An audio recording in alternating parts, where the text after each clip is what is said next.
Hi everybody, welcome back to Gwitter's Library for another special puppet story time. Today's story is The Wolf Chicken Stew by Keiko Kaza. There once lived a wolf who loved to eat more than anything in the world. As soon as he finished one meal, he began to think of the next. One day, the wolf got a terrible craving for chicken stew. All day long, he walked across the forest in search of a delicious chicken. Finally, he spotted one.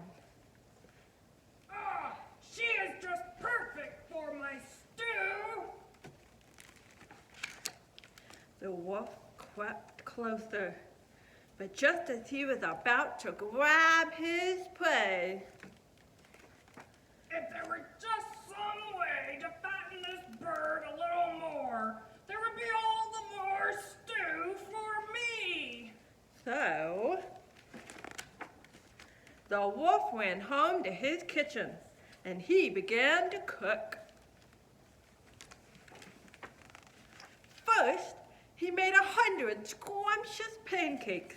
Then, late at night, he left them on the chicken's porch. Eat well, my pretty chicken. Get nice and fat for my stew. The next night, he brought 100 scrumptious donuts. Eat well, my pretty chicken. Get nice and fat for my stew. And on the next night, he brought a scrumptious cake weighing 100 pounds. Eat well, my pretty chicken. Get nice and fat for my stew. At last, all was ready. This was the night he had been waiting for. He put a large stew pot on the fire and set out joyfully to find his dinner. That chicken must be as fat as a balloon by now. Let's see. But as he peeked into the chicken's house, the door opened suddenly and the chicken squeaked. Oh, so it was you, Mr. Wolf. Children, look. The pancakes and the donuts and that scrumptious cake, they weren't from Santa Claus. All those presents were from Uncle Wolf. The baby chick jumped all over the wolf and gave him 100 kisses. Oh, thank you, Uncle Wolf. You're the best cook in the